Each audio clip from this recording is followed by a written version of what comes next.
Hello बच्चों, हमने अपने पिछले वीडियो में साइंस में पढ़ा था कि प्रकाश के गुण क्या क्या होते हैं। तो प्रकाश के इन गुणों में हमने ये भी पढ़ा था कि प्रकाश बहुत सारी घटनाएं जो प्राकृतिक होती हैं उनको भी करता है प्रदर्शित, जैसे परावर्तन है, अपवर्तन है, व्यतिकरण है, विवर्तन है, ध्रुवण है। बहुत सारी ऐसी घटनाएं वो प्रदर्शित करता है। और मैंने आपको ये भी बताया था कि कक्षा 10 में 10th क्लास में हम लोग जनरली 4 घटनाओं के बारे में पढ़ते हैं प्रकाश की: परावर्तन, अपवर्तन, विक्षेपण और प्रकीर्णन। तो यहाँ सबसे पहले आज हम बात करेंगे इस वीडियो में प्रकाश के परावर्तन की, जिसे इंग्लिश में हम कहते हैं रिफ्लेक्शन ऑफ लाइट।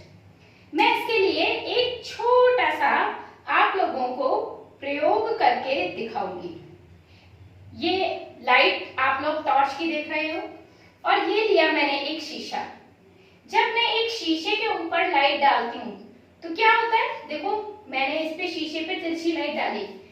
आपको यहाँ पे एक लाइट दिखाई दे रही है ना, रोशनी दिखाई दे रही है, दिख रही है? आपने भी अक्सर किया होगा कि जब आप लाइट डालते हो, ऐसे डाल दी आपने लाइट, तो लाइट डालने पर वो हमें उतनी ही तिरछी, कहीं किसी के फेस पर हम लोग जनरली करते हैं ना, किसी को तंग करना हो तो हम क्या करते हैं, शीशे पे सूरज की रोशनी को तिरछा डालने की कोशिश करते हैं और इस तरह तिरछा डालते हैं कि दूसरे व्यक्ति के चेहरे की तरफ जाए। ठीक है ना? तो ऐसे हम जो खेल खेलते हैं, ठीक है, यहाँ पे देखिए मैंने लाइट डाल रही हूँ मैं एक, तो मैंने यहाँ से टॉर्च की लाइट ऐसे सीधे डाली है और यहाँ से सीधे डाल करके ये मेरी टॉर्च की लाइट आपको इस पर दिखाई दे रही है, बोर्ड पर दिखाई दे रही है ना? ठीक है, तो ये हमारा एक सिंपल सा प्रयोग इस बात को दर्शा रहा है कि हमारी जो लाइट है, हमारा जो प्रकाश है, जब किसी चमकदार, ठीक है, कैसा? चमकदार, चिकना और समतल। तो पृष्ठ कैसा होना चाहिए? समतल, चिकना और चमकदार। अगर ऐसे पृष्ठ पर हमारी प्रकाश किरण आपतित होती है, आपतित मीन्स गिरती है, तो क्या होगा? उसी माध्यम में वो वापस लौट जाएगी। इसको हम कहते हैं प्रकाश का परावर्तन। समझ में आ रही बात? ठीक है, अब देखिए मैंने जो शीशा लिया था, ये जो शीशा आपको दिखाई दे रहा है, शीशे की एक तरफ क्या होती है? ये कांच का बना हुआ होता है, एक तरफ क्या होती है? पॉलिश होती है। और ये कोई आसान सी ऐसी पॉलिश नहीं है कि हमने लिया और पेंट कर दिया, ऐसे ही नहीं होता है। ये एक स्पेशल टाइप की पॉलिश होती है। ठीक है, इस पॉलिश को करने के बाद इसकी ये सतह पूरी तरह अपारदर्शी हो जाती है, जिस पर या कह लीजिए अपरावर्तक हो जाती है, जिस पर जितना भी हम प्रकाश डालेंगे वो कुछ भी परावर्तित नहीं हो पाएगा। और ये वाली सतह पूर्णतः परावर्तक हो जाती है, मतलब जितनी भी हम लाइट इसके ऊपर डालेंगे, प्रकाश हम डालेंगे, वो इससे टकराएगा और टकराकर वापस लौट जाएगा। आगे समझ में?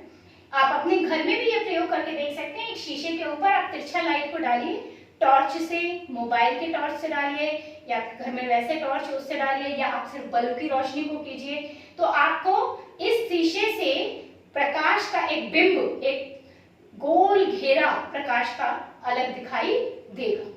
ठीक है, तो ये जो हमारा प्रकाश का परावर्तन है, ये किस सतह पर होगा? हमेशा समतल, चिकना और चमकदार। आप देखिए ये शीशा समतल है, समतल का मतलब समांतल, खुरदुरा नहीं है।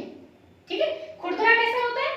जिसका तल इस तरीके से हो, और समतल का तल कैसा होगा? एकदम सीधा। ठीक है, तो ये रफ नहीं है, खुरदुरा नहीं है। जैसे मैं इसको देखूं तो देखिए ये खुरदुरा हिस्सा है, दिखाई दे रहा है ना? और ये हिस्सा कैसा है? एकदम समतल है, प्लेन है। ठीक है, तो ये अगर मैं इसको यहां से देखूं तो ये आप छूकर देखेंगे तो खुरदुरा है। अपने घर में आप कोई भी ऐसा फॉर्म टाइप कर लीजिएगा तो वो खुरदुरा होगा, रफ कहलाएगा। क्यों? क्योंकि वो इस तरीके की सतह होगी। ठीक है, जबकि समतल का मतलब है बिल्कुल सीधा, जिसमें थोड़ा भी उभार न हो। तो समतल, चिकना और चमकदार। चमकदार जिस तरह की है। अब जरा ध्यान देकर, दिमाग पर जोर डालकर सोचो, क्या शीशे की तरह कोई और ऐसी चीज होती है जो समतल भी है, चिकनी भी है और चमकदार भी है? बिल्कुल, सोचिए सोचिए, आपको बिल्कुल बिल्कुल सही बात कह रहे हैं आप लोग। ये है कोई भी नया जो पॉलिश्ड एकदम नया हम बर्तन खरीदते हैं, तो नई थाली ली, ठीक है ना, तो नई थाली भी आपकी इसी तरह से प्रकाश का परावर्तन करेगी, ठीक है। तो जो हमारी प्रकाश का परावर्तन है वो हमारा किसी भी चमकदार, चिकने और समतल सतह से हो सकता है, ठीक है। अब आगे हम लोग बात करते हैं, ये तो समझ में आ गया कि प्रकाश का परावर्तन होता क्या है। तो इसको हम अपनी फिजिक्स में, यानी हम अपने विज्ञान की भाषा में हम इसे जब ग्राफ से दिखाते हैं, या हम कह लीजिए एक रेखा चित्र से दिखाते हैं, तो कैसे दिखाते हैं। तो हमारा ये हमने जो हमारा शीशा है उसको दिखाने के लिए इस तरीके से दिखाया है। हमने इस शीशे को ऐसे खड़ा कर दिया कि शीशे की सतह हमारी इस तरह से है, इसकी चमकदार सतह इस तरफ, और ये जो लाइनिंग दिखाई दे रही है, ये लाइनिंग हम पॉलिश जहां से हो रही है उस सतह को दिखाने के लिए कर रहे हैं, ठीक है। तो हम ऐसे दिखा रहे हैं कि ऐसे हमारा ये जो शीशा है, या कह लीजिए जो भी हमारा चिकना समतल चमकदार सतह है वो इस तरीके से रखी हुई है, ठीक है। अब एक प्रकाश किरण यहाँ से आ रही है और एक प्रकाश किरण यहाँ से जा रही है। एक यहाँ से आ रही है और फिर दूसरी वहां से जा रही है, ठीक है। तो हम जब इसका चित्र बनाएंगे, रेखा चित्र बोलते हैं इसको, क्योंकि हम रेखाओं द्वारा दिखाएंगे कि प्रकाश किरण कैसे आ रही है और कैसे जा रही है। तो इसको क्या कहते हैं हम, ये कहलाती है हमारी परावर्तक तल। परावर्तक तल इसको हम ये कहते हैं, या हम सिंपली भाषा में इसको सतह कह सकते हैं। कैसी सतह है ये है समतल, चिकनी और चमकदार, ठीक है। अब इस सतह पर जब कोई प्रकाश किरण आपतित होती है, आपतित मीन्स गिरती है, इस किरण को हम नाम देते हैं आपतित किरण, ठीक है।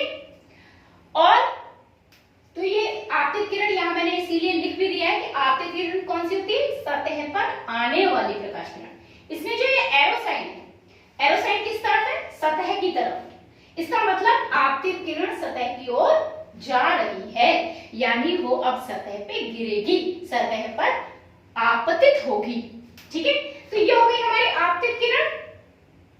फिर इसके बाद हमारी दूसरी चीज आती है परावर्तित किरण। परावर्तित किरण की जब सतह पर मिली, सतह पर वो टकराई, तो इस बिंदु को हम कहते हैं आपतन बिंदु,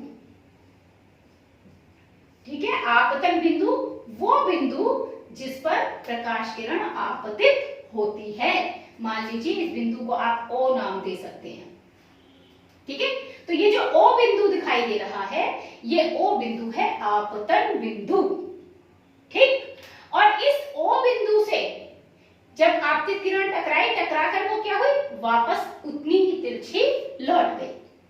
तो जब वो लौट गई तो आप इसका साइन देख रहे हैं, इसका साइन अब सतह से दूरी की तरफ है, दूर की तरफ है, सतह से लौटने का साइन दिखाई दे रहा है, ठीक है। अगर ऐसे होगा तो जाने का होगा, ऐसे होगा तो आने का होगा, वापस लौट के। तो ये लौट करके वापस आ रही है, तो ये प्रकाश किरण हमारी कहलाएगी परावर्तित किरण। कौन सी किरण, परावर्तित किरण। बोलिए, समझ में आ गई बात, ठीक है। आपतित किरण हो गई, परावर्तित किरण हो गई, ठीक। अब हमारा ये बीच में लाइन कौन सी है, इसको हम समझते हैं, ठीक है। तो आपतित किरण क्या है, सतह की तरफ जाने वाली प्रकाश किरण जो सतह से टकराएगी, और परावर्तित किरण क्या है, सतह से टकराकर वापस लौटने वाली किरण जो सतह से टकराकर वापस लौटकर आएगी। अब बीच में ये लाइन आप देखिए, ये 90 डिग्री का कोण बना रही है सतह के साथ, चाहे यहां से देखें चाहे यहां से देखें। अगर आप देखें तो ये 90 डिग्री का कोण, 90 डिग्री का कोण आप सब जानते हैं, एक सीधी रेखा ऐसे और एक सीधी रेखा ऐसे, इन दोनों के बीच में 90 डिग्री का कोण कहलाता है, ठीक है। तो हमारी ये जो 90 डिग्री का कोण है, ये 90 डिग्री का कोण यहाँ आपको दिखाई दे रहा है, तो इसको हम कहते हैं अभिलंब,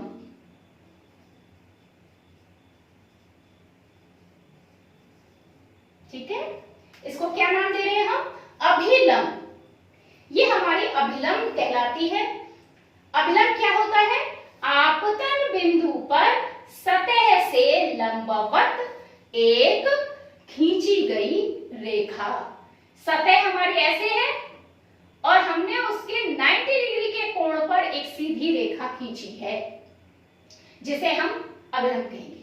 देखिए, आपतित किरण वास्तव में होती है, परावर्तित किरण भी वास्तव में होती है, लेकिन अभिलंब काल्पनिक होता है। अभिलंब हम अपनी सुविधा के लिए बनाते हैं। क्यों बनाते हैं? ताकि हम जान सकें कि आपतन कोण कितना है और परावर्तन कोण कितना है। अब एक और नई समस्या कि आपतन कोण क्या है और परावर्तन कोण क्या है। तो यहाँ देखिए दिखाई दे रहा आई और आर। आई क्या है? एंगल ऑफ इंसिडेंस, जिसे हम कहते हैं आपतन कोण। आपतन कोण या एंगल ऑफ इंसिडेंस ये होता है आपतित किरण और अभिलंब के बीच का कोण। तो ये देखिए, ये है हमारी आपतित किरण, ब्लू लाइन से दिखाई दे रही है, और ब्लैक से जो दिखाई दे रही है वो है आपकी अभिलंब। तो आपतित किरण और अभिलंब के बीच का जो कोण है, इस कोण को हम कहते हैं आपतन कोण। ठीक है, इसको क्या कहते हैं हम? आपतन कोण। ठीक, और बिल्कुल वैसे ही परावर्तित किरण अभिलंब के साथ जो कोण बनाएगी उसे हम कहेंगे परावर्तन कोण।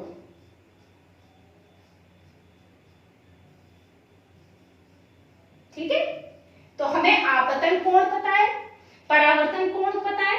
आपतन कोण हमेशा आई से रिप्रेजेंट किया जाता है। ठीक है, तो आपतन कोण को हम किससे दिखाएंगे? आई से। ठीक है, और परावर्तन कोण को हम दिखाएंगे आर से। आ गया समझ में?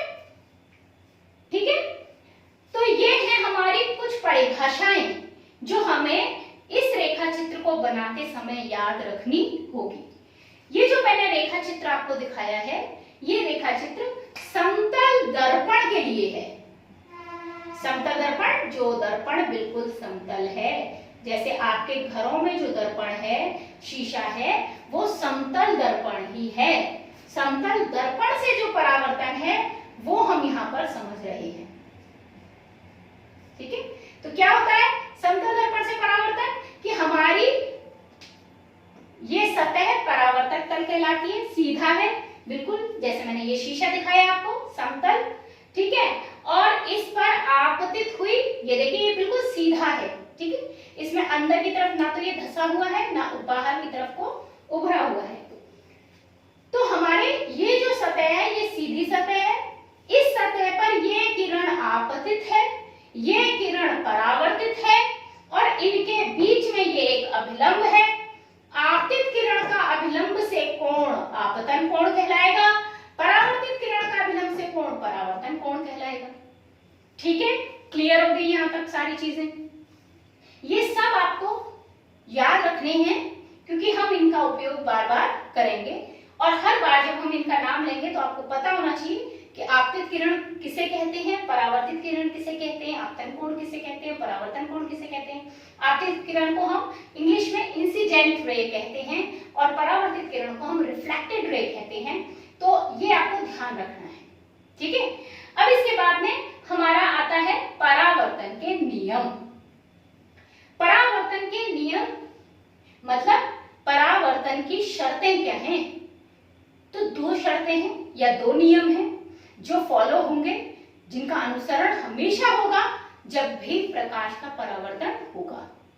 ठीक है, पहला नियम क्या कहता है कि आपतित किरण यहाँ दिखाई दे रही है ब्लू लाइन से, परावर्तित किरण ये भी हमें रेड लाइन से दिखाई दे रही है, और अभिलंब, ये अभिलंब भी हमें एक लाइन में दिखाई दे रहा है ब्लैक लाइन से।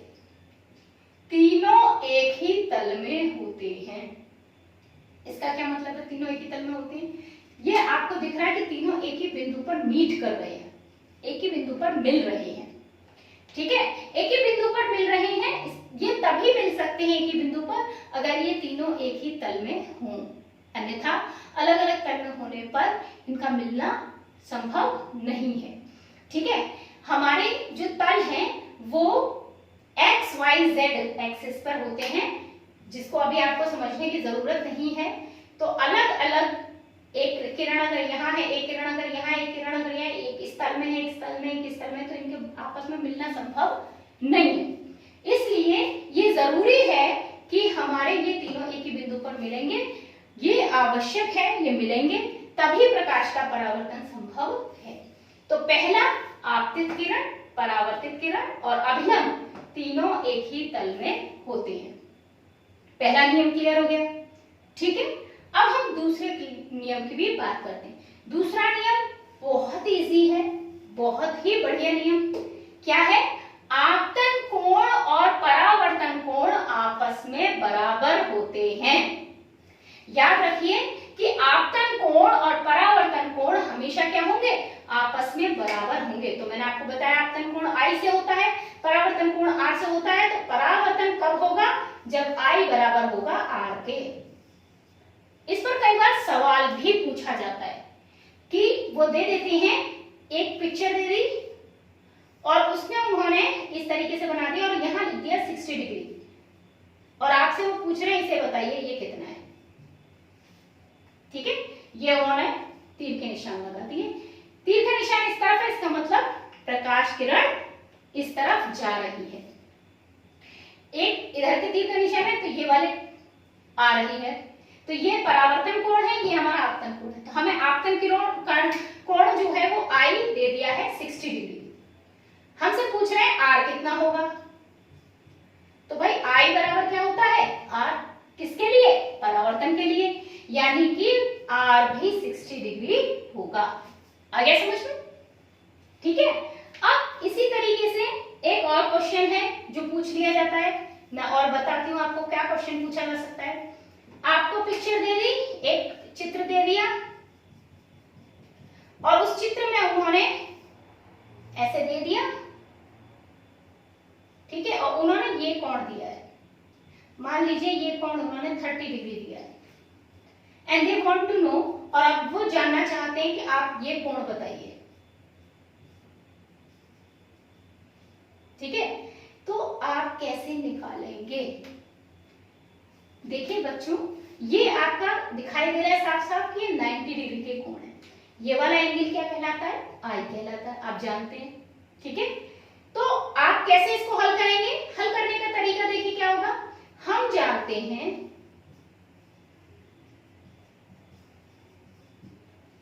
ठीक है, I यहां पे देखिए ये कोण प्लस ये कोण, I प्लस 30 डिग्री किसके बराबर होगा? 90 डिग्री के। आपको दिखाई दे रहा है, देखिए ये यहां से यूं और यूं अगर हम लेते हैं तो ये 90 डिग्री है। 90 डिग्री है ना, तो I प्लस 30 बराबर है हमारा 90 डिग्री। इसका मतलब मैंने आपको पहले भी बताया है कि ये जो इक्वल साइन है ये हमेशा क्या है? एक ब्रिज की तरह है। अगर हम इस ब्रिज के दूसरी तरफ जाएंगे, यहां से इधर जाएंगे, तो हमारा ऑपरेशन चेंज हो जाएगा। अगर कोई प्लस हो रहा है तो माइनस हो जाएगा, माइनस हो रहा है तो प्लस हो जाएगा, डिवाइड हो रहा है तो मल्टीप्लाई हो जाएगा, मल्टीप्लाई हो रहा है तो डिवाइड हो जाएगा, जुड़ रहा है तो घट जाएगा, घट रहा है तो जुड़ जाएगा, गुणा हो रहा है तो भाग हो जाएगा, भाग हो रहा है तो गुणा हो जाएगा। अगर हम इस ब्रिज, इस पुल से इस तरफ गए, बराबर से इस तरफ गए, तो हम यहाँ प्लस कर रहे हैं तो यहाँ ले जाने पे माइनस हो जाएगा। I बराबर हो जाएगा 90 डिग्री माइनस 30 डिग्री, बराबर कितना आ गया? 60 डिग्री, है या ना? ठीक है, तो हमारा R I के बराबर होगा परावर्तन के नियम से, तो R बराबर आ गया हमारा 60 डिग्री, क्योंकि I और R आपस में बराबर होंगे तो 60 डिग्री होगा। समझ में आ गया? तो इस तरह के भी आपको सवाल पूछे जा सकते हैं। ठीक है, तो ये हमारा हो गया प्रकाश का परावर्तन और परावर्तन के नियम। यहां तक आपको मुझे लगता है सारी चीजें समझ में आ गई होंगी कि कैसे कैसे होता है। अब मैं एक छोटी सी चीज जो आपको समझाने वाली हूं वो जरा आप ध्यान से समझिए। दो विशेष स्थितियों की मैं अब बात करने वाली हूं। दो विशेष स्थितियां, अगर कभी ऐसा हो, जरा सोचिए, अगर कभी ऐसा हो कि हम प्रकाश किरण सीधी आपतित करें तो क्या होगा? अरे ये तो अभिलंब है और हम आपतित भी प्रकाश को ऐसे कर रहे हैं। मैं इस शीशे पर अगर रोशनी बिल्कुल सीधी डालूं, ठीक है, तो क्या होगा? ठीक है, मैंने इसमें टॉर्च ली और मैंने इसमें एकदम सीधी रोशनी डाली, ये इसका लिया और ये सीधी रोशनी डाली। आपको मैं नहीं दिखा सकती, बट मैं जब इसमें सीधी रोशनी डाल रही हूं तो मेरे सामने की दीवार पर बहुत बड़ा ऐसा ही शीशे का जैसा आकार वाला एक प्रकाश का गोला सा दिखाई दे रहा है। आप ये करके देख सकते हो, बिल्कुल जस्ट सामने रखिएगा तो देखिए आपको बिल्कुल जस्ट सामने ही दिखेगा, और जितना आप तिरछा करेंगे उतना ही तिरछा आपको वो गोला दिखाई देगा। इधर तिरछा करेंगे तो इधर की तरफ आ जाएगा, इधर तिरछा करेंगे तो इधर की तरफ आ जाएगा, और सीधा करेंगे तो सीधा दिखेगा। तो भाई सीधा दिखेगा का क्या मतलब है कि हमने प्रकाश किरण जब हमने सीधी आपतित की है, यही हमारा अवलंब है और यही हमारी अब प्रकाश किरण आपतित हो गई। तो जैसी आपतित हुई है उसे वैसा ही वापस लौटना है, तो वो लौट के भी ऐसी ही वापस आएगी। आ गया समझ में? तो हमारा जरा ये बताइए, अभिलंब से जो प्रकाश किरण जा रही थी, आपतित हो रही थी, उसका कोण कितना होगा? आपतित किरण का या आपतन कोण कह लीजिए, क्योंकि आपतन कोण ही होता है आपतित किरण और अभिलंब के बीच का कोण। तो आपतन कोण आई यहां पर कितना है? यहां आपतन कोण आई बराबर है 0 डिग्री। क्यों? क्योंकि हमारा अभिलंब भी ऐसे ही है, प्रकाश किरण भी ऐसी है। तो हमारा अगर आपतन कोण 0 है तो आर भी क्या होगा? 0 डिग्री। यानी अगर हमें अभिलंबवत मतलब सीधी लंबाई में, है ना, अभिलंबवत आपतन के लिए, ठीक है, अभिलंबवत आपतन के लिए आपतन कोण कितना होता है? 0 होता है। ठीक है, अभिलंबवत आपतन के लिए आपतन कोण 0 होता है और परावर्तन कोण भी 0। ठीक है, आई और आर दोनों 0। समझ में आ गई बात? ठीक है, इसी तरह एक छोटी सी चीज और मुझे समझानी है, वो ये कि अगर हमारी सतह पर ही प्रकाश जाए तो ये तो हमारा अभिलंब है, सीधी सी रेखा। अब हमने क्या किया? हमने जो प्रकाश किरण आपतित की वो ऐसे आपतित की, बिल्कुल सतह के पैरेलल। ठीक है, सतह के पैरेलल कहने का मतलब है कि हमारी जो टॉर्च की लाइट है वो हम बिल्कुल ऐसे सीधी डाल रहे हैं। ठीक है, तो जब हम टॉर्च की लाइट को ऐसे सीधे डालेंगे ना शीशे के ऊपर, मतलब शीशे की सीध में रखेंगे, तो आप देखेंगे ऐसा नहीं कि हमारा परावर्तन होगा, नहीं होगा, लेकिन वो परावर्तन का गोला मुझे इस तरफ दिखाई दे रहा है। ठीक है, आप अपने घर में करके देख सकते हो, इस तरफ दिखाई दे रहा है। मैंने कहा था ना, तिरछा डालोगे तो उस तरफ दिखेगा, इधर से तिरछा डालोगे तो इस तरफ दिखेगा, और सामने डालोगे तो सामने दिखेगा, और हमने इधर बिल्कुल सतह पे डाला तो उधर दिख रहा है सामने ही सतह। यानी हमारी परावर्तित किरण क्या हो जाएगी? वो इधर हो जाएगी। अब इस स्थिति में तो परावर्तन कैसा होगा हमारा? सतह पर।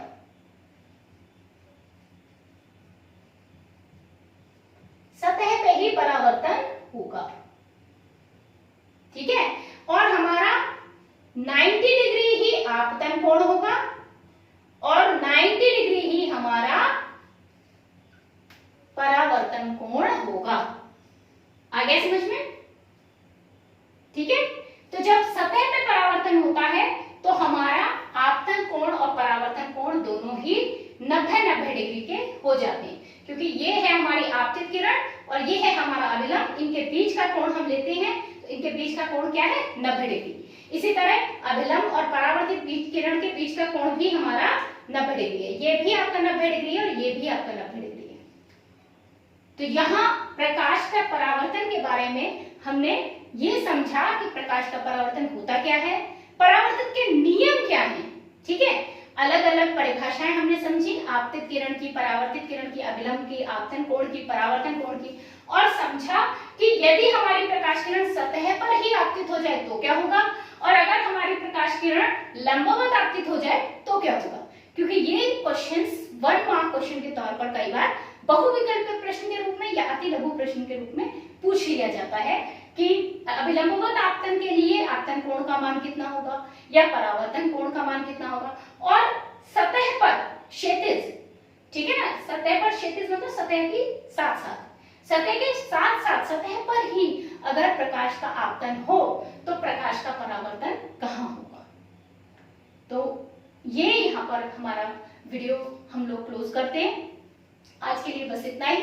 नेक्स्ट वीडियो में हम बात करेंगे कि हमने अभी समझा समतल दर्पण से परावर्तन, तो अगर हमारा परावर्तन समतल दर्पण से ना हो, समतल दर्पण की जगह किसी अन्य तरह के दर्पण से हो तो क्या होगा। तो हम नेक्स्ट वीडियो में समतल दर्पण के अलावा और कौन कौन से दर्पण होते हैं उनके बारे में पढ़ेंगे, और उन दर्पणों से परावर्तन किस प्रकार होता है उसके बारे में पढ़ेंगे। बट याद रखिए, दर्पण कोई भी हो वो समतल, चिकना और चमकदार होना जरूरी है, जिसकी एक तरफ पॉलिश होगी। दूसरी बात यह है कि उसमें परावर्तन के ये दोनों नियम लागू होंगे, चाहे उसकी आकृति कैसी भी हो। तो आज के लिए इतना ही। अगर कुछ समझ में इसमें अभी भी नहीं आया है तो मुझे आप लोग पूछ सकते हैं, और जो चीज समझ में नहीं आ रही है वो आप मुझे कमेंट भी कर सकते हो, मुझे पूछ के कमेंट कीजिए। यदि सब कुछ समझ में आ गया है तो दैट इज वेरी गुड, बहुत अच्छी बात है। तो आगे का भी हमें बहुत अच्छे से समझ में आएगा अगर ये वाला हमें अच्छे से समझ में आ गया। Thank you.